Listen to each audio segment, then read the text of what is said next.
இந்த தொகுப்புல நம்ம ஒரு விஷயத்தை பத்தி பார்க்க இருக்கோம். சிவபக்தர்கள் கட்டாயமா இதை உணர்ந்து கொள்ள வேண்டும். பெரும்பாலும் நமக்கு இந்த உணர்வு இருக்கும், இதை மற்றவங்க கிட்டையும் ஏற்படுத்தணும் அப்படிங்கிறது தான் நம்மளோட தாழ்மையான வேண்டுகோள். ஏன்னா எப்பவுமே ஒரு ஆனந்தம் அப்படிங்கிறது ஒருவர்கிட்ட இருக்கு அப்படிங்கும் போது அது அனைவருக்கும் சென்றடைய வைப்பதும் அவரின் கடமை அப்படிங்கிறத தான் நம்ம சொல்றோம். சிவபக்தர்களாகிய நாம் அந்த ஆனந்தத்தை அனுபவித்துக் கொண்டு இருப்போம், அது மற்றவர்களும் அனுபவிக்க வேண்டும் அப்படிங்கறதுனால தான் சொல்றோம். சிவனை ஏன் இறுக பிடித்து கொள்ள வேண்டும் அப்படிங்கிறது தான் இந்த தொகுப்பு. சிவனை நம்ம பிடிச்சுக்கணுமா இல்ல சிவன் நம்மளை பிடிக்கணுமா அப்படிங்கிற ஒரு கேள்வியும் இந்த இடத்துல இருக்கு. அதை முதல்ல தெளிவா தெரிஞ்சுக்கலாம். என்ன நம்ம சொல்ல வர்றோம்னு பாருங்க. பெரும்பாலும் வாழ்கின்ற வாழ்க்கை வந்துட்டு ஒரு பெரிய விஷயமே இல்லைங்க. எல்லாருமே வாழ்க்கை நடத்துறாங்க. நல்லவனா இருக்கான், கெட்டவனா இருக்கான், கொலகாரனா இருக்கான், இல்ல திருடனா இருக்கான், எப்படியோ ஒரு வாழ்க்கை வாழ்ந்து கொண்டே இருக்கிறார்கள். ஒரு கட்டத்துல வந்துட்டு அவங்க விதி முடியுது அப்படிங்கும் போது தன்னை போல அந்த மரணப்படுக்கைக்கு போய் மரணத்தையும் எய்துகிறார்கள். அதுல எல்லாம் எந்த மாற்றமும் இல்லை. அது நல்லவர்களாகட்டும் கெட்டவர்களாகட்டும் அல்லது ஆன்மீகவாதியாகட்டும் நாத்திகவாதி, எல்லாத்துக்குமே அது பொதுவானதுதான்.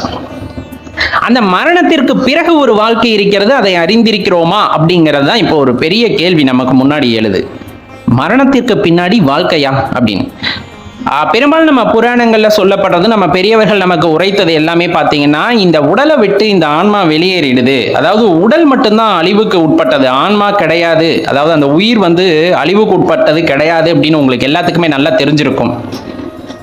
இப்ப இந்த உடலை விட்டு உயிர் பிரிஞ்சிருச்சு அப்படிங்கும் போது பிரிஞ்சதுமே அது அப்படியே ரொம்ப கதறி அழுகுமா. திருப்பி இந்த உடலுக்குள்ள போயிட முடியாதா? அப்பயும் அது வந்து அந்த நான் அப்படிங்கிற ஒரு அந்த பந்தத்திலேயே எப்பவுமே இருக்குமா. ஏன்னா நம்ம தான் வாழும் போது உண்மையாலுமே அந்த இறைவனை வந்து உணர்வதில்லை, அந்த ஆன்மா எவ்வளவு சக்தி வாய்ந்ததுன்னு உணர்றதில்லை. நம்ம தான் பணம் புகழ் பேரு அப்படின்னு அலைஞ்சிடுறோமா. அப்ப அந்த ஆன்மாவுக்கு ஒரு தெளிவு கிடைக்காம அந்த உயிருக்கு தான் யார் என்பதை உணராமல் திருப்பியும் அந்த உடலுக்குள்ள போகணும், இந்த பந்தம் எனக்கு வேணும், ஏன் குடும்பம், ஏன் மகன், ஏன் பையன், ஏன் சொந்தக்காரங்க, இப்படியே நினைச்சுக்கிட்டு கதறி அழுகுமா. அப்படி கதறி அழுகும் போது அதனாலதான் சொல்லுவாங்க, இந்த மரண வீட்டுக்கெல்லாம் போனா மரணம் எய்தினவரை பத்தி தப்பா பேசாதீங்க அப்படின்னு. ஏன்னா நீங்க அவருக்கு முன்னாடி நடிச்சிருக்கலாம், நல்லவரா நடிச்சிருக்கலாம், இறந்ததுக்கு அப்புறம் அப்பாடா போய் சேர்ந்துட்டான்டா அப்படிங்கிற அந்த பக்குவம் தெரிஞ்சுதே அவருக்கு அப்படிங்கும்போது ரொம்ப இன்னும் வருத்தப்படுவாங்க. அப்படிங்கறனாலதான் சொல்லுவாங்க, மரணம் நடந்த வீட்டில் போய் தவறா எதுவும் பேசாதீங்க அப்படின்னு சொல்றதுக்கான காரணம். சரி, அது ஒரு பக்கம் இருக்கட்டும். நம்ம இப்ப மரணத்திற்கு பிறகு ஒரு வாழ்க்கை அப்படிங்கறத தான் நம்ம சொல்ல இருக்கோம். எல்லாம் முடிஞ்சிருது. சாஸ்திர சம்பிரதாயம், நம்ம எந்த மதத்துல பிறந்திருந்தாலும் சரி, எந்த ஜாதியில பிறந்திருந்தாலும் சரி, ஆளாளுக்கு ஒரு சம்பிரதாயம் சாங்கி எல்லாத்தையும் வச்சுட்டு கடைசியா இங்கதான் கொண்டு போய் வச்சாகணும். ஒன்று இடுகாட்டுல வச்சாகணும், இல்ல சுடுகாட்டுல வச்சாகணும். ரெண்டுனையுமே வசிப்பவர் தான் எம்பெருமான் ஈசன். அது கண்டிப்பா உங்களுக்கு நல்லாவே தெரிஞ்சிருக்கும். இப்ப இந்த உடலை கொண்டு போகும்போது திருப்பி எப்படியாச்சும் நம்ம உடலுக்குள்ள போயிட மாட்டோமா, எந்திரிச்சிட மாட்டோமா, இந்த என்ன சொல்றது, இந்த மாயையான வாழ்க்கையை திருப்பி வாழ மாட்டோமா அப்படிங்கிற மாதிரியே தான் அந்த உயிருமே வந்துட்டு ஏங்கிக்கிட்டு அழுதுகிட்டு கதறிட்டு இருக்குமா. சரி, அப்படி கதறிக்கிட்டு இருக்குல்ல, அங்க போயிட்டு அந்த உடலை வச்சு தகனம் பண்ணிடுறாங்க, இல்ல மூடிடுறாங்க. கண்டிப்பா அதனால அதுக்குள்ள போக முடியாது. அது அதுக்குமே நல்லா தெரிஞ்சிருக்கும். ஏன்னா அது ஜீவாத்மா தானே, பரமாத்மாட்ட இருந்து பிரிஞ்சு வந்தது. ஆனா ஞானம் அடையாமல் தன்னோட உயிர் பிரிஞ்சிருச்சு. ஞானம் அடைஞ்சிருந்தேன்னா இந்த கவலையே வராது, நிம்மதியா போய் சேரும். இப்ப அந்த இடத்துல போனதுமே வந்துட்டு எல்லாம் காட்டுல எரிச்சிட்டு விட்டுட்டு வந்துருவாங்க. அந்த இடத்துல ஒத்தையா அந்த உயிர் நிற்கும் போது யோசிச்சு பாருங்களேன். மயானத்தில் நம்ம நடந்து போகும்போதே நமக்கு பயமா இருக்கும். மயானத்துக்கு கிட்ட போகும்போதே நம்மளுக்கு ஒரு வித அச்சமானது அங்கே எழும். ஆனா அந்த உயிர் பார்த்தீங்கன்னா, அந்த காடு எரிக்கிறவங்களாகட்டும் புதைக்கிறவங்களாகட்டும் அவங்களும் கொஞ்ச நேரத்துக்கு தான் இருப்பாங்க, போயிடுவாங்க. ஜோ என்னோட உடல் எரியுதே, என்ன மூடிட்டாங்களே அப்படின்ட்டு தவிச்சுக்கிட்டு அந்த உயிர் அங்கே நிற்கும் போது அமைதியா வந்து ஒரே ஒரு உருவம் வந்து அந்த உயிருக்கு ஆதரவு கொடுக்குமா. அப்படி மெதுவா தடவி, ஏய் நான் இருக்கேன், நீ ஏன் கவலைப்படுற அப்படிங்கிற மாதிரி. ஏன்னா எல்லாத்தையும் உணர்ந்த பரம்பொருள், இது எல்லாம் நிலையற்றதுப்பா அப்படின்னு சொல்றதுக்கு முன் வந்து நம்ம உயிரை வந்து தடவி கொடுத்து நான் இருக்கேன் அப்படிங்கிற மாதிரி ஒரு ஆதரவு வந்துட்டு ஒருத்தர்கிட்ட இருந்து கிடைக்குமா.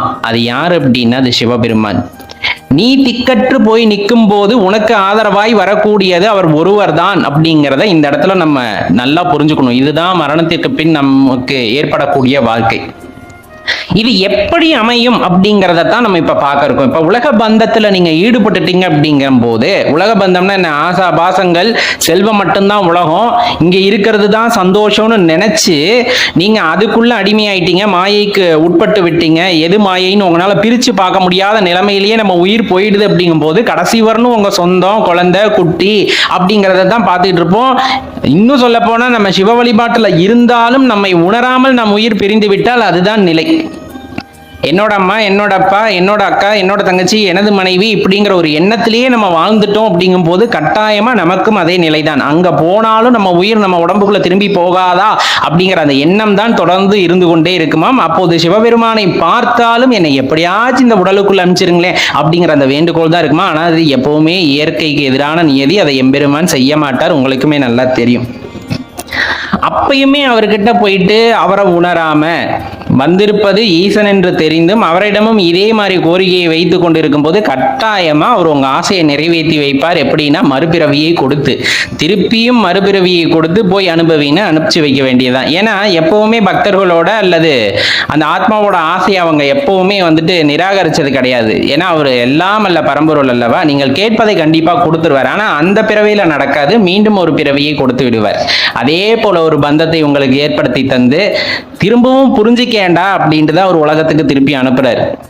நீ யாருன்னா நான் தான், அதை நீ புரிஞ்சுக்க மாட்டேங்கிற, என்கிட்ட திருப்பி வர மாட்டேங்கிறியே அப்படின்னு அந்த ஆதங்கத்துல திருப்பி நம்மளுக்கான ஜேர்னி, அதாவது அந்த பயணத்தை ஆரம்பித்து வைத்து விடுகின்றார். அந்த இடத்துல தான் நம்ம தப்பு பண்ணிட்டோம். அப்ப அந்த வாழ்க்கை எப்படி இருக்கணும்னா, வாழும் போதே அனைத்தையும் புரிந்து கொண்டு வாழ வேண்டும், அனைத்தையும் தெரிந்து கொள்ள முயற்சிக்க வேண்டும், தெரிந்து கொள்ள வாழ வேண்டும் அப்படிங்கிறது தான் குறிப்பிட்டு சொல்றோம். அது என்ன தெரிந்து கொண்டு வாழ வேண்டும் அப்படின்னா, கண்டிப்பா இப்ப நம்ம பேசுறோம் அப்படிங்கும் போது பேசுறதும் மாயையான வார்த்தைகள் தான், ஏதோ ஒரு சூட்சமம் அதில் இருந்து கொண்டே தான் இருக்கின்றன. வாழ்கின்ற வாழ்க்கையும் அதே போலதான். இப்ப நீங்க ஒரு வீடு கட்டணும்னு ஆசைப்படுறோம், வீடு கட்டிட்டோம், அதோட உங்க ஆசை அடங்கி போயிடுமான்னு பாருங்க, கண்டிப்பா அடங்காது. திருமணம் நடக்குது, அந்த பந்தம் எவ்வளவு புனிதமானதுன்னு தெரியும், அப்பையும் மற்றவங்களை ஏறெடுக்காம வாழ்வீங்களா அப்படின்னு பாருங்க. இது சும்மா வார்த்தைக்கு சொல்லலாம், ஆனா அந்த பக்குவம் அடைவதற்கு ரொம்ப கஷ்டம். அப்பையும் அந்த சலனங்கள் இருந்து கொண்டே தான் இருக்கின்றன. அப்ப எந்த இடத்துலையும் மனித ஆத்மா, அதாவது உள்ளிருக்கக்கூடிய ஜீவாத்மாவை நீங்கள் கடவுளாக உணராத பட்சத்தில் உங்களுக்கான ஆசைகள் அதிகரித்து கொண்டே தான் செல்லும். அப்படி செல்ல செல்ல நம்ம ஒரு பக்குவ நிலையை எய்தாமலே போய் தான் நமது உயிர் பெறுகின்றது. ஆனா அதற்கு மாறாக நமக்குள் இருக்கின்ற அந்த இறைவனை உணர வேண்டும். வாழ்கின்ற காலத்திலேயே நமக்குள் இருக்கின்ற இறைவனை மேலா நினைத்து அவரையே எண்ணி சதா காலமும் அவரது நாமத்தை சேவித்து கொண்டே சொல்லிக் கொண்டே நமது உயிர் பிரிகின்ற நேரத்திலும் அவர் நாமம் மட்டுமே நம் நெஞ்சில் இருக்கின்றது, வாயில் வருகின்றது. அப்படிங்கும் போது உயிர் பிரிஞ்சாலும் அந்த ஆத்மாவுக்கு ஒன்றும் தெரியாதான். ஏன்னா அதுதான் உணர்ந்துருச்சே, இது மாயை அப்படின்னு உணர்ந்துட்ட ஒரு ஆத்மா, இந்த வாழ்க்கையே பொய் என உணர்ந்து விட்ட ஒரு ஆத்மா, எனக்கு இருந்த உறவுகள் எல்லாம் மாயை அல்லது அதுவும் பொய் என்று உணர்ந்து விட்ட ஆத்மா உயிரே பிரிந்தாலும் எதற்காகவும் கவலைப்படாதான். வீட்டில் உட்காந்துட்டு கதறியெல்லாம் அழுகாது. அப்பா நம்ம இறைவனை அடைய போகின்றோம் அப்படிங்கிற அந்த எண்ணம் வந்துடும். இறைவனே அந்த ஆத்மாவை கூப்பிட்டு கொள்வார் ஒரு தெளிவு ஏற்பட்டதுக்கு அப்புறம். அதே போல சுடுகாடு இடுகாட்டுக்கு போனதுமே உடலை பார்த்துக்கிட்டு அழுவுறதுக்கு பதிலா நம்ம ஆன்மா அங்க இருக்க இறைவனை தேடுமா, சிவபெருமான, சிவனே சிவனேன்னு. அப்ப உங்களுக்கு காட்சி தருவார். கண்டிப்பா காட்சி தந்து விட்டு நான் இருக்கேன் அப்படின்னு சொல்லும் போது, நீ மட்டும்தான்யா எனக்கு இருக்கணும், உன்கிட்ட எப்படியாச்சும் சரணடைஞ்சிடணும் அப்படின்னு அந்த வேண்டுதல் வைக்கிற ஆத்மா தான் அந்த இடத்துல உத்தமமான ஆத்மாவாக மாறுகிறது. அப்பையும் ஆத்மாவோட அந்த வேண்டுதலை இறைவன் ஏற்றுக்கொள்கின்றார். முன்னாடியும் ஏத்துக்கிட்டார், இப்பயும் ஏத்துக்குவார். முன்னாடி என்ன கேட்டாங்க, எனக்கு இந்த மாதிரி உணவுகள் ரொம்ப முக்கியமானது, எனக்கு அது வேணும் அப்படின்னு கேட்கப்ப உனக்கு மறுபிறவி கிடைச்சது. ஆத்மாவை உணர்ந்துட்ட, நீ முக்தி நிலையை அடைந்து விட்டா அப்படிங்கும் போது அதே இறைவன் சுடுகாட்டிலோ இடுகாட்டிலோ இருக்கும் போது அங்கு போய் இறைவனிடமும் நாம் என்னதான் கேட்போம், அந்த உயிர் போய் என்னதான் கேட்கும், இறைவா நான் உன் பாதத்தை சரணடைந்து விட வேண்டும் ஐயா, எனக்கு மறுபிறப்பு வேண்டாம் அப்படின்னு சொல்லும். எப்ப இந்த உறவுகள், இந்த உலகம் அனைத்துமே மாயை, பொய் என்று உணர்ந்த பின்னர். அப்ப இறைவன் மனமகிழ்ந்து உங்களுக்கு அவரது பாதத்தில் இடமளிப்பார். அப்ப எது முக்கியம் அப்படிங்கிறத நம்ம புரிஞ்சுக்கணும். இந்த கட்டத்துல வாழும் போதே இறைவனை அறிந்து வாழ வேண்டும். அறிந்து வாழ வேண்டும்னா ஆறாம் அறிவை பயன்படுத்த வேண்டும். அவ்வளவுதான். ரொம்ப எளிதா சொல்ல போனா மனிதர்களுக்கே இருக்கின்ற சிறப்பு அந்த ஆறாம் அறிவு. எல்லாத்தையும் பகுத்து பார்த்து எங்கு இறைவன் இருக்கின்றார், அவரை எப்படி அடைய வேண்டும் அப்படிங்கிறதெல்லாம் தெளிவா தெரிஞ்சுக்கிட்டு நம்ம ஒவ்வொரு விஷயத்தையும் செய்யும் போது கட்டாயமா அதனால ஏற்படுகின்ற பலன் இறைவனை அடைவதாக இருக்கும் பட்சத்தில் அதுவே சிறந்ததாக இருக்கும். அதுதான் இந்த இடத்துல ரொம்பவே முக்கியமான விஷயம். இதை சரியா தெரிஞ்சுக்கிட்டீங்க அப்படிங்கும் போது நம்ம வாழ்க்கையானது ரொம்பவே ஆனந்தமாக இருக்கும். மரணத்துக்கு பின்னாடி நமக்கு கிடைக்கின்ற வாழ்க்கை இறைவனை அடைவதாக இருக்க வேண்டுமே தவிர அடுத்த ஜென்மத்தை அடைவதாக இருக்கக்கூடாது. அப்படிங்கிறதான் சிவனடியார்களும் சிவபக்தர்களுக்கும் உரிய வேண்டுதல் எப்பவுமே. இந்த இன்பத்தை தான் நாம் அனுபவிக்க வேண்டுமே தவிர சிற்றின்பத்தை அல்ல அப்படிங்கிறது நல்லா ஞாபகம் வச்சுக்கோங்க. சிவபக்தி அப்படிங்கிறது உயர்ந்தது, மேன்மையானது சொல்றது. பார்த்தோம் அப்படின்னா ஆன்மீகம் அப்படிங்கிறத பத்தி ஏற்கனவே உங்களுக்கு சொல்லியிருக்கோம். என்னன்னா எல்லாரும் சொன்னதான் நம்மளும் சொன்னோம், உள்ளார்ந்த தேடுதல் அப்படின்னு. இனிமேல் கொஞ்சம் அப்படியே வந்துட்டு நீங்க என்ன பண்ணணும் அப்படிங்கிற விஷயத்தையும் நம்ம சேர்ந்து பார்க்க போறோம் நண்பர்களே. ஒருத்தரோட ஆன்மீக தேடலுக்கு அடிப்படை தேவை 3 விஷயம். இந்த 3 விஷயம் இல்லை அப்படின்னா அவங்க முழுமை பெற முடியாது அப்படிங்கிறத இந்த பதிவில் நம்ம பார்க்க போறோம். அப்படி என்ன 3 விஷயம் அப்படின்னு பார்த்தோம் அப்படின்னா, குருவை கண்டறிந்திருக்க வேண்டும் ஒன்று. ரெண்டாவது பார்த்தீங்கன்னா நம்ம மனசுக்குள்ள இருக்கக்கூடிய அறியாமையை அகற்றுவதற்கு தயாராக இருக்க வேண்டும், ரெண்டாவது விஷயம். மூணாவது வேட்கையானது இருக்க வேண்டும், தேடுதல் அப்படிங்கிற ஒரு விஷயமானது இருக்க வேண்டும். இந்த 3 விஷயமும் உங்ககிட்ட சரியா இருக்கு அப்படிங்கும் போது கண்டிப்பா உங்களை யாருனாலையும் அந்த ஆன்மீக பாதையிலிருந்து விலக்க முடியாது. ஆன்மீக பாதையில போறது என்ன பலன் அப்படின்னோம்னா சரணாகதி அப்படின்னு நம்ம சொல்லுவோம்.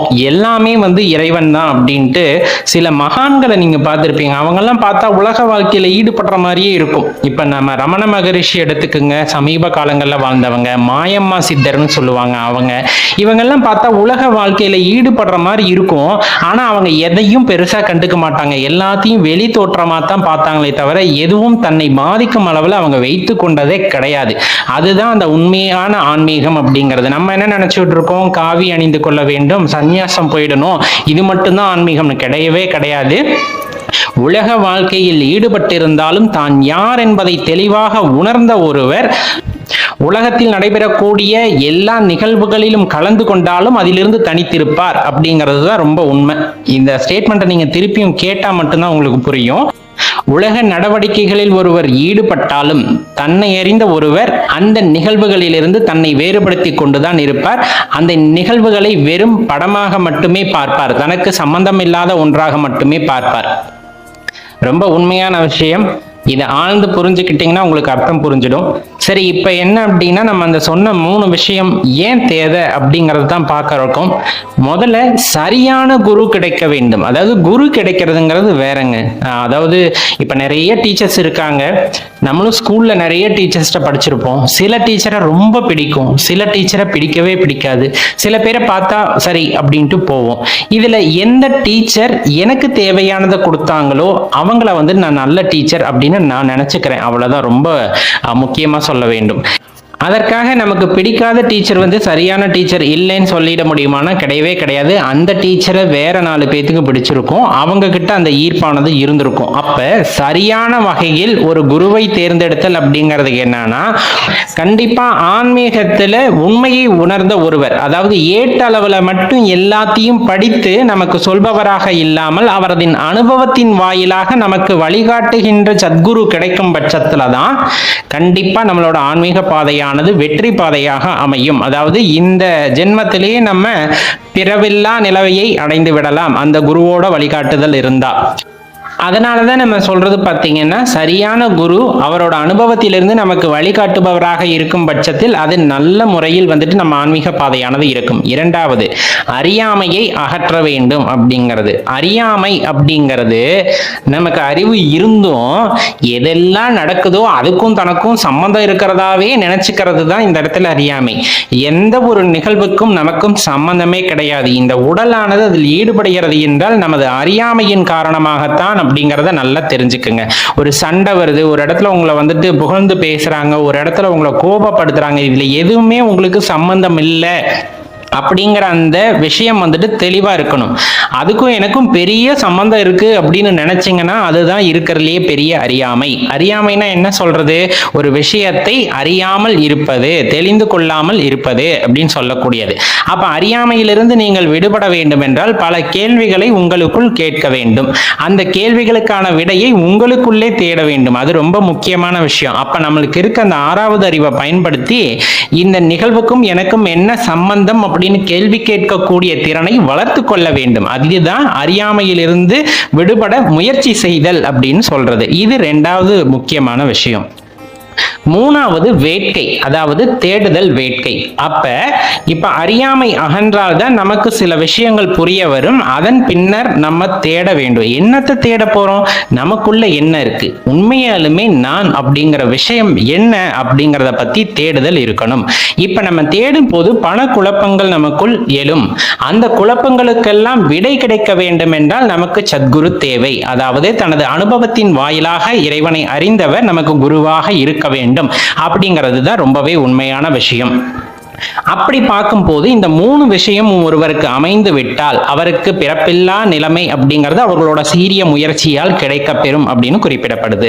இந்த 3ல ஏதாவது ஒன்று தவறினாலும் அடுத்தடுத்த பிறவிகள் நமக்கு வந்து கொண்டேதான் இருக்கும்.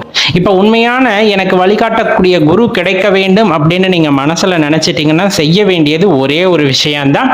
இறைவனை சரணாகதி அடைந்து விடுங்கள்.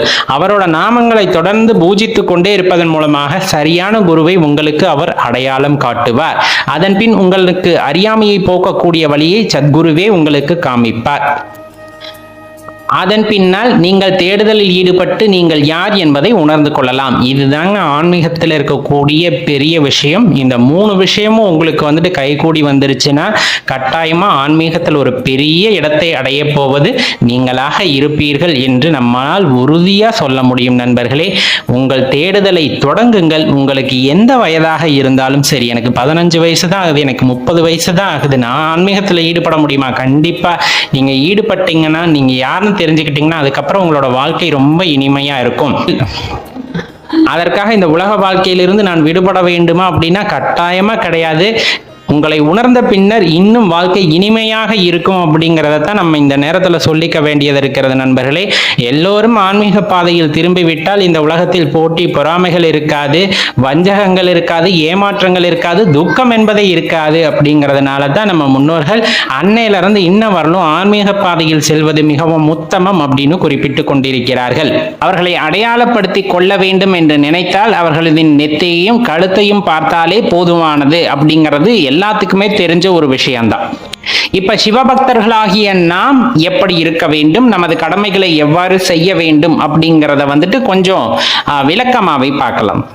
சிவன் அப்படிங்கிற ஒரு வார்த்தையை கேட்டா ஸ்தம்பிச்சு போயிடுவோம் எப்பவுமே. அதுக்கு மேல நம்மளுக்கு எந்த உணர்வுமே இருக்க போறது கிடையாது. ஏன்னா அதை மிஞ்சிய சக்தி அப்படிங்கிறது நம்ம உடல்லையும் கிடையாது, இந்த பிரபஞ்சத்திலையும் கிடையாதுன்னு நல்லா தெரிஞ்சவங்க தான் அந்த சிவன் அப்படின்னு ஒரு வார்த்தையை சொன்னாலே ஸ்தம்பிச்சு போய் நிக்கிறவங்களா இருப்பாங்க. எவ்வளவு கஷ்டம் வந்தாலும் சரி, எந்த கஷ்டம் வந்தாலும் அது எனக்கு இல்லை அப்படிங்கிற அந்த நினைப்பு எப்பவுமே நம்ம மனசுக்குள்ள இருக்க வரலும் நம்ம யாரும் எதுவும் பண்ண முடியாது. ஏன்னா எந்த கஷ்டம் வந்தாலும் அதை என் பெருமான் ஏற்றுக்கொள்கிறார் அப்படிங்கும் போது அந்த கஷ்டம் என்னை வந்து தீண்டி என்ன செய்து விட போகிறது அப்படிங்கிறது தான். ஏன் இன்னுமே சொல்லாமே மரணம் என் பக்கத்தில் நின்று வா என்று அழைக்கும் போதும் கூட, கடைசி அந்த சொட்டு ரத்தம் சுண்டும் போதும் கூட என் நாவு சொல்லும் ஒரே வார்த்தை நமசிவாய என்ற வார்த்தையாகத்தான் இருக்குமே தவிர வேற எதுவும் இருப்பதற்கு வாய்ப்பே இல்லை என்ற ஒரு துணிவுடன் இருக்கிறார்கள் அல்லவா, அவர்கள் தான் அந்த இடத்தில் உண்மையான சிவனடியார்களாக இருக்கின்றார்கள். அவர்களை யமன் ஒருபோதும் வந்து அழைப்பதில்லை, மாறாக சிவபூத கணங்களே இங்கு இறங்கி வந்து அவர்களை அழைத்து செல்கிறார்கள் என்பதுதான் நிதர்சனமான உண்மை. இந்த நிலையை நாம் எட்டி பிடிப்பதற்கு என்ன செய்ய வேண்டும் என்றால் அர்ப்பணிப்பு உணர்வு கட்டாயமாக தேவை. அதே போல் சத்தியம் தவறாமல் நடத்தலும் உத்தமமாக இருத்தலும் சிவனடியார்களுக்கான முக்கிய குணங்கள். அது எல்லா சிவனடியார்கள்ட்டுமே இருக்கும். பொய் பொருட்டு அதிகமா பேச மாட்டாங்க. எல்லா உயிரினங்களுக்குள்ளும் இறைவனை காண்பதால் கொல்லாமையை வலியுறுத்துவார்கள், அதையே கடைபிடித்தும் வருவார்கள். இல்லாதவர்களுக்கு தன்னிடம் இல்லை என்றாலும் எப்பேற்பட்டாவது அந்த உயிரினுடைய பசியை ஆற்றுவதற்கு போராடுகின்ற தன்மை கொண்டவர்களாக சிவனடியார்கள் எப்போதுமே விளங்கி இருக்கிறார்கள். அதை மறுப்பதற்கு யாராலும் முடியாது. சிவனை வழிபடுபவர்களுக்கு நாளை என்ற எண்ணமே இருக்கக்கூடாது அப்படிங்கிறத நல்லா தெரிஞ்சுக்குங்க. எப்பவுமே இந்த மாயை சூழ் உலகத்துல எதிர்காலத்துல என்ன நடக்கும் அப்படின்னு யாருனாலையும் சொல்ல முடியாது. இந்த காலத்துல வாழ்றவங்களை பார்த்தா நல்லா தெரியும். பக்தியில் சிறந்தவர்கள் தான், அர்ப்பணிப்பில் சிறந்தவர்கள் தான், நாம் செய்கின்ற சேவையில் சிறந்தவர்கள் தான். இருந்தாலும் எதிர்காலத்தை நம்மால் கணித்துவிட முடியாது. அதனால் வாழ்கின்ற இந்த நாள் உண்மை என்று சிவனை போற்றி சிவனுக்கு சேவைகளை செய்து அவரிடம் தன்னை அர்ப்பணித்துக் கொண்டு யார் ஒருவர் வாழ்கின்றாரோ அவர்தான் உண்மையான சிவபக்தியை அனுபவிக்க முடியும் அப்படின்ட்டு தான் நம்ம இந்த இடத்துல சொல்லிக்க வேண்டியது இருக்கு. காரணம், நாளைக்கு நான் சிவன் கோயிலுக்கு போய்க்குவேன், நாளைக்கு நான் ஜபம் பண்ணிப்பேன், நாளைக்கு நான் மந்திர உபதேசம் வாங்கிக்கிறேன், எல்லாமே நாளைக்குன்னு போகும்போது நிரந்தரம் இல்லாத நாளையை பற்றி யோசிக்க வேண்டாம். பெரும்பாலும் அன்னதானம் செய்வதிலும் சரி, பிறருக்கு உதவுவதிலும் சரி, அதே போல மற்றவர்களை சிவனாக நினைப்பதிலும் சரி, சிவனடியார்களுக்கு நிகர் சிவனடியார்கள் மட்டும்தான் அப்படிங்கிறதுல எந்த மாற்று கருத்துமே கொள்ள முடியாது. எல்லா தெய்வத்தையும் ஈசனாகவே பார்க்கின்ற அந்த மனப்பக்குவமும் யாரிடம் இருக்கும் என்றால் சிவனடியார்களிடம் இருக்கும். அனைத்து உயிரினங்களுக்குள்ளும் சிவன் உறைந்திருக்கின்றார் என்ற அந்த எண்ணம் எப்பொழுதுமே நமக்குள் குடிகொண்டிருப்பதால் தான் அனைவரையும் ஒரே கண்ணோட்டத்தில் நம்ம பார்க்க இயலுகிறது அப்படிங்கறத இந்த இடத்துல ரொம்ப தெளிவா புரிஞ்சுக்கணும். தொண்டு செய்ய வேண்டும், சேவை செய்ய வேண்டும் என்ற எந்த நிலை வந்தாலும் முன்னிலையில் நின்று அவர்களுக்கு செய்ய வேண்டிய சேவைகளை இறைவனுக்கு செய்வதாகவே நினைத்து அதை முடித்து விடுவதுதான் சிவனடியார்களின் குறிக்கோளாக இருக்கும் என்பதை இந்த இடத்தில் நம்ம ரொம்ப தெளிவா தெரிஞ்சுக்கணும். சிவனை போற்றி பாடுவதை விட பெரிய கொடுப்பனை நமக்கு வேற என்ன இருந்துட போகுது இந்த உலகத்துல? சிவனை நினைக்கிறத விட பேரென்ன கொடுப்பனை இருந்து விட போகிறது? சிவ மந்திரத்தை சொல்வதை விட வேறு என்ன வேலை இந்த உலகத்தில் எனக்கு இருந்து விட போகிறது? ஒவ்வொரு நிமிடமும் ஒவ்வொரு வினாடியும் என் வாழ்க்கையில் கடக்கிறது என்றால் நான் சிவனை நெருங்குகிறேன் என்று நினைத்து கொண்டுதான் நான் நகர்ந்து கொண்டிருக்கின்றேன். இந்த காலம் என்னை முடித்துக் கொண்டு வா என்று அழைக்கும் போது அந்த சிவபெருமான் திருவடியை அடைந்துவிட வேண்டும் என்ற ஒரு எண்ணத்தில் தான் இந்த சிவனடியார்களின் வாழ்க்கையானது ஓடிக்கொண்டிருக்கிறது. இல்லறத்தில் இருந்தாலும் துறவரத்தில் இருந்தாலும் சிவபக்தியை மேற்கொண்டவர்களின் மனம் என்னவோ சிவனை கட்டி கொண்டுதான் இருக்குமே தவிர மற்ற எதன் மீதும் பற்று வைப்பதில்லை என்பதை நன்கு தெரிந்து கொள்ள வேண்டும். சிவனடியாராக இருப்பது அவ்வளவு சாதாரணம் அல்ல என்பதை நன்றாக தெரிந்து கொள்ளுங்கள். இந்த சமுதாயம் பல பெயர்களில் அழைக்கும், பித்தன் என்றும் சித்தன் என்றும் இன்னும் பல பெயர்களில் புனைந்து உங்களை அழைக்கும். இது எதுவும் நமக்கு காதுக்கு எட்டாது. காரணம், சிவன் பேசுகின்ற வார்த்தை மட்டுமே நம் காதில் விழுந்து கொண்டிருக்கும் போது இந்த சமுதாயம் பேசுகின்ற வார்த்தை நம் காதில் விழுந்து விடுமா? சிவனம் மட்டுமே பார்க்கக்கூடிய இந்த கண்கள் இருக்கும் போது மற்ற தீய விஷயங்களை இந்த கண்கள் பார்த்து விடுமா? சிவனை மட்டுமே உணரக்கூடிய இந்த ஆத்மா உடலில் இருக்கும் போது மற்ற சுற்றுப்புறங்களை இது கவனித்து விடுமா? இருக்கவே இருக்காது. எங்கும் சிவம், எதிலும் சிவம் என்று பற்றுடைய மனம் நமக்கு இருக்கும் போது, நமது ஆத்ம தரிசனம் தான் சிவன் என்று உணரும் போது, அந்த ஆத்மாவை தரிசிக்கும் போது பரமானந்தத்தை அடைவோம் அல்லவா, சிவன் நம்மை ஆட்கொண்டு விட்டார் என்று. அந்த ஒரு நொடி சந்தோஷம் போதும். அதுவும் நாளை என்று தள்ளி போடாமல் இன்று வாழ்கின்ற இந்த நிமிடம் தான் உண்மையானது என்று இந்த நிமிடத்திலேயே அவரை அடைய முயற்சி செய்வதுதான் எப்பொழுதும் உத்தமம் என்பதை நன்கு புரிந்து கொள்ளுங்கள் நண்பர்களே. சிவபக்தர்கள் செய்யக்கூடாதவை என்னென்ன, செய்ய வேண்டியவை என்னென்ன அப்படிங்கறத தான் பார்க்க இருக்கும். அதுல முதலாவதா நம்ம என்ன செய்யக்கூடாதுன்னு பார்த்தோம்னா, பிற தெய்வங்களை இகழ்ந்து பேசுதல் எக்காரணம் கொண்டும் கூடாது. இந்த இடத்தில் நமது பக்தி அல்லது அந்த ஆத்மாத்மான பக்தி என்பது சிவனை பிடித்து கொண்டிருக்கும். அந்த நேரத்தில் மற்றவர்கள் எவரேனும் தவறாக பேசினாலும் நாம் எக்காரணம் கொண்டும் எந்த இறைவனையும் தவறாக பேசக்கூடாது. காரணமும் சொல்கின்றேன், கேட்டுக்கொள்ளுங்கள். நம்முடைய நம்பிக்கை என்னவென்றால் எல்லா உயிர்களும் எல்லா தெய்வங்களும் சிவத்தினுள் ஒடுக்கம் அப்படிங்கிற ஒரே விஷயம். யாராக இருக்கட்டுமே, அது பூச்சியாக, புழுவாக அல்லது கழுகாக, விலங்குகளாக, மனிதராக, யாராக இருந்தாலும் சரி, அந்த அனைத்துமே சிவத்தினுள் ஒடுக்கம். அப்ப நீங்க தெரியாம ஏதாச்சும் ஒரு தெய்வத்தை இகழ்ந்து பேசுவதற்கான வாய்ப்புகள் ஏற்பட்டு விட்டாலும் நாம் பேசக்கூடாது. அது நம் சிவபெருமானையே தவறாக பேசுவதற்கு ஈடாகிவிடும். அதனால் எந்த தெய்வமானாலும் அந்த தெய்வத்தில் உள்ள சிவத்தை ஏற்றுக்கொள்வதுதான் நம்முடைய கடமை அப்படிங்கிறத நல்லா தெரிஞ்சுக்குங்க நண்பர்களே. பெரும்பாலும் பார்த்தீங்கன்னா மரணம் அப்படிங்கிறது வாழ்க்கையில் ஒரே ஒரு முறை தான் நிகழும் அப்படின்னு குறிப்பிடப்படுது. அதே போல அது உலக உண்மை, எல்லாத்துக்குமே நல்லா தெரிஞ்சிருக்கும். அந்த மரணத்திற்கு அப்புறம் இந்த உடல் செயல்படாம போயிடும். அதாவது எந்த இடத்தில் அப்படியே ஸ்டன் ஆகி உடலோட செயல்பாடுகள் நிற்கிறதோ, நம்மளோட இயல்பான செயல்பாடுகள் நின்று விடுகிறதோ, அதைத்தான் நம் மரணம் என்கின்றோம். இந்த பயம் அப்படிங்கிறது பார்த்தீங்கன்னா உங்க மனசுக்குள்ள வந்துச்சுன்னா உங்க உடல் செயல்பாடுகள் எல்லாம் தடுமாற ஆரம்பிச்சிடும். இதுவரை நீங்க எப்படி செயல்பட்டீங்களோ அந்த செயல்பாடானது உங்களால் அதற்கு பின் செயல்பட முடியாது. அப்ப அந்த இடத்துல சூட்சமமா நம்ம மரணத்தோட வழியை தான் அனுபவிக்கிறோம் அப்படிங்கிறத நல்லா தெரிஞ்சுக்குங்க. அப்ப தேவையில்லாத பயங்கள் உங்களுக்குள் வந்து கொண்டே இருக்கும் போது கட்டாயமாக அது உங்களுக்கு பிரச்சனையை தான் ஏற்படுத்தும். நம்முடைய பக்தியின் வழியே செல்வதை அது தடுத்துவிடும். அதனால் தேவையற்ற பயங்களை தவிர்த்து கொள்ளுங்கள். படிப்படியாக எல்லாமே சிவம்னு உணர்ந்ததுக்கு அப்புறமா நமக்கு பயம் அப்படிங்கிறது தேவையில்லாத ஒன்று அப்படிங்கிறத நல்லா தெரிஞ்சுக்குங்க. அடுத்து ரொம்ப முக்கியமான விஷயம், எந்த முடிவெடுப்பதாக இருந்தாலும் சரி நிதானமாக முடிவெடுக்க வேண்டும் அப்படிங்கிறத தெரிஞ்சுக்கணும். இந்த இடத்துல எதையுமே உண்மைன்னு நம்பாதீங்க. ஒரு இடத்துல ஒரு விஷயம் நடக்குது அப்படிங்கும் போது இது மாயை சூழ்ந்த உலகம். அந்த மாயையிலிருந்து எவர் ஒருவர் விடுபட்டு வருகிறாரோ அவர்தான் சிவத்தை அடையாளம் காண முடியும் அப்படிங்கிறது நமக்கு நல்லா தெரியும். அப்போ ஒரு விஷயம் நடக்குது அப்படின்னா உடனே அங்க ரியாக்ட் பண்ணாம அந்த சூழ்நிலைகளை அனுசரித்து அதற்கு தகுந்தாற் போல முடிவெடுப்பது தான் உத்தமம் என்பதை நன்கு தெரிந்து கொள்ளுங்கள். ரொம்ப முக்கியமான விஷயம், குறைந்தது ஒரு நாளைக்கு ஒருவருக்கேனும் அன்னதானம் செய்துவிட்டு நாம் பசியாறுவது மிகவும் சிறந்த விஷயம். சிவனடியார்களையோ சிவபக்தர்களையோ பார்த்தால் அந்த சிவனையே பார்த்ததாக நினைத்து கொண்டு அவர்களுக்கான உபச்சாரங்களை செய்து அவர்களுக்கான மரியாதையை செய்ய வேண்டிய முழு முதல் கடமை அப்படிங்கிறது இந்த நேரத்தில் தவறாம தெரிஞ்சுக்க வேண்டிய விஷயம். அதே போல காலையில எந்திரிச்சமா சிவபூஜை கட்டாயமாக செய்து பழகுங்கள். அகத்தே சிவன் இருப்பது உண்மைதான். தெல்ல தெளிந்தாருக்கு ஜீவன் சிவலிங்கம். திரும்பவும் சொல்லி பாருங்க, தெல்ல தெளிந்தாருக்கு ஜீவன் சிவலிங்கம். நாம் அந்த தெளிவை பெறும் வரையிலும் நாம் கட்டாயம் சிவபூஜையை அகத்தே செய்வதற்கு முன் புறத்தே செய்தாக வேண்டும். ஒரு பிடிமானம் அப்படிங்கிறது நமக்கு வந்துருச்சுன்னா அந்த பிடிமானத்தை கொண்டு அகத்தேடல் அப்படிங்கிறது இயற்கையாகவே உருவாகிவிடும்.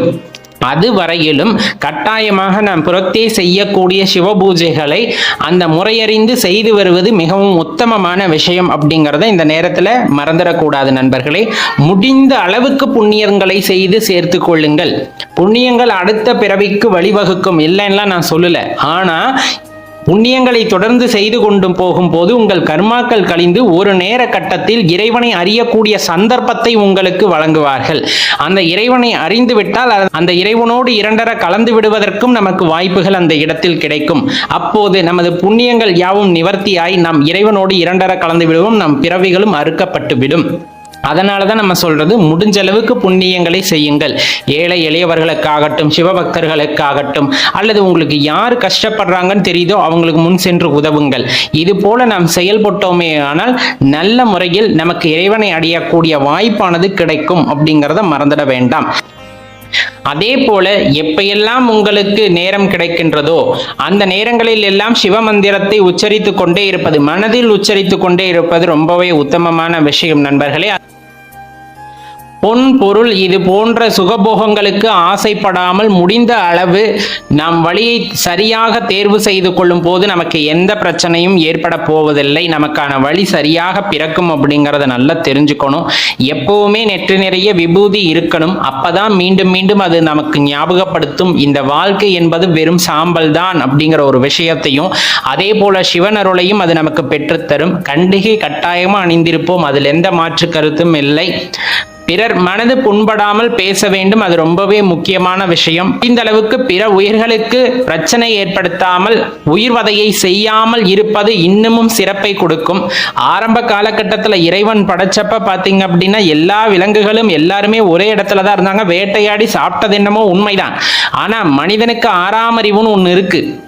அந்த ஆறாம் அறிவை பயன்படுத்தி உண்மை எது அப்படிங்கிறத புரிஞ்சுக்கணும் அப்படிங்கிறது தான் அந்த மேம்பட்ட தேடுதல் அப்படின்னு சொல்லக்கூடியது. அந்த ஆறாம் அறிவை பயன்படுத்தி மற்ற உயிரினங்களுக்கு துன்பம் இழைக்கக்கூடாது, மற்ற உயிர்களை கொல்லக்கூடாதுன்னு தெரிஞ்சுக்கணும். அதுதான் ரொம்ப முக்கியம். வள்ளலார் பெருமான் சொல்கின்றார் அல்லவா, வாடிய பயிரை கண்ட போதெல்லாம் வாடினேன். அவர் அந்த வாடிய பயிருக்குள்ளேயும் ஆத்மாவை பார்த்திருக்கிறார். அதுதான் அந்த இடத்துல ரொம்பவே முக்கியமான விஷயம்.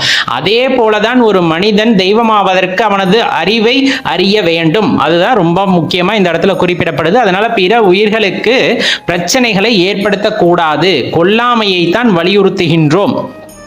கொல்லாமை அப்படிங்கிறது ரொம்பவே முக்கியமான விஷயம் இந்த இடத்துல நம்ம சொல்றது.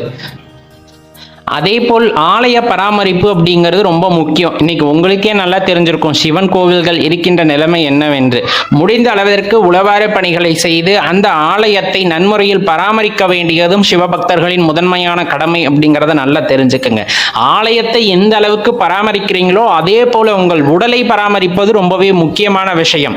சுவர் இருந்தால் தான் சித்திரம் வரைய முடியும். நல்ல ஆரோக்கியமான உடல் இருக்கும் போதுதான் அதனுள் இருக்கின்ற ஆன்மாவை நாம் தரிசிக்க முடியும் அப்படிங்கிறத நல்லா தெரிஞ்சுக்குங்க. ரெண்டுமே முக்கியம். கோவில் பராமரிப்பு, உடல் பராமரிப்பு அப்படிங்கிறது ரெண்டுமே ரொம்ப முக்கியமான விஷயம்.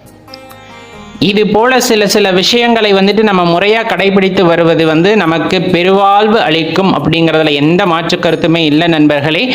நன்றி, வணக்கம்.